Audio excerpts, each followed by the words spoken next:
مرحبا بكم في حلقة خاصة مع سيدة العراق الأولى السيدة شاناز إبراهيم أحمد. أهلا وسهلا بك ست شاناز. أهلا بكم. سعيدين ونتشرف بكون هذا شاناز إبراهيم أحمد خانمی یەکەمی عێراق لە چاوپێکەوتنێکیدا لەگەڵ کەناڵی ڕابعەی عەرەبی باسی لە چەندین بابەت کرد سەبارەت بە ژیانی تایبەتی خۆی و سیاسەت لە عێراقدا. خانمی یەکەمی عێراق لە چاوپێکەوتنەکەیدا باسی لا پشتیوانی و کاریگەریەکانی سەرۆک مام جەلال دەکات و دەڵێت لە سەرەتای تەمەنیەوە تا ئەو کاتەی لە ژیاندا بووە گەورەترین پشتیوانی بووە. كان إنسان دائما يدافع عن حقوق تا کۆتا ڕۆژی ژیانی پشتیوانم بوو وەک ژنێک و وەک خوشکێک. مام جەلال هەمیشە پشتیوانی مافەکانی ژنان بووە.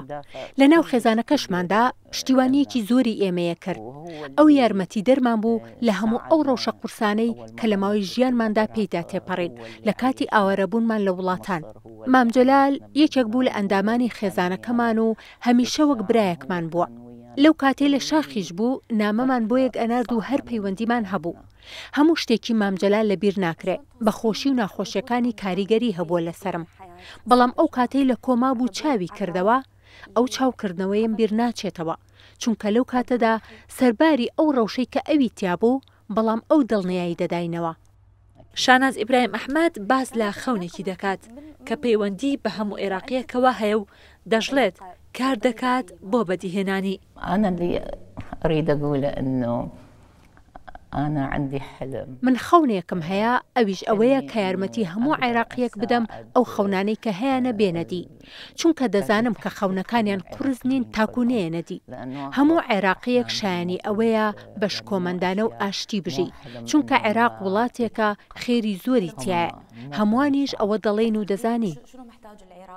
سەبارەت بە هەڵبژاردننی دکتۆر لەتیف ڕەشید وەک سەرۆکۆماری عێراق شاناز ئیبراهیم ئەحمەد دەڵێت تەنها پشتیوانی بن دەتوانێت زۆر شت بکات بۆ گەلی عێراق. لأنه هو إنسان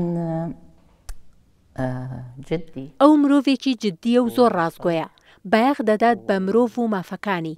بۆیە بیر و بۆچوونم وایە ئەگەر هەمووان پشتیوانی بین و یارمەتی دەری بین کاری زۆر بکە چونکە هیچ کەس ناتوانێت بە یەک دەست چەپڵە لێ بدە وە کێشەکانی عێراقیش بەڕاستی زۆرن بەڵام من دڵنیام پشتیوان بەخوا دەتوانین زۆر شت بکەین. خانمی یەکەمی عێراق لا وەڵامی پرسیارێکی پێشکەشکارەکەی کەناڵی ڕابعەی عەرەبی سەبارەت بە خێزانی عێراقی ڕایگەیاند پێویستە یاسایەکە بێت خێزانی عێراق پشتی پێ ببەستن. يكون عندنا يعني لازم يكون عندنا قانون يحمي الأسرة. دەبێت یاسایەکمان هەبێ لە وڵات کە پارێزگاری لە خێزان بکە. ڕۆژانە زۆر کێشە هەن لە نێوان خێزانەکاندا بەهۆی ئەوەی ژیانش قورس بووە ئەو کێشانش زیاتر بوون. ئێستا بەهۆی ئەوەی ژیان قورستر بووە کێشەی نێوان خێزانەکان زیاتر بووە و کاریگەری لەسەر مناڵانیش دروست کردووە. بۆیە دەبێ یاسایەک هەبێ خێزانەکان پشتی پێ ببەستن و پارێزگاریان لێ بکە. ناکرێت یاسا تەنها وەک مادەیەک بمێنێتەوە لە ناو دەستورە. سەبارەت بە هەڵبژاردنەکانیش خانمی یەکەمی عێراق ڕایگەیاند دەنگدان مافی هەر تاکێکە و بە بەشداری نەکردنی مافی داواکردنی گۆڕینی حکوومەتەکانی نامێنێت. ئەتصور هەم غەضب هەم خێبەت ئەمەل. پێم وایە هاوڵاتیان تووڕەن و بێهیوا بوون لە هەڵبژاردنەکان.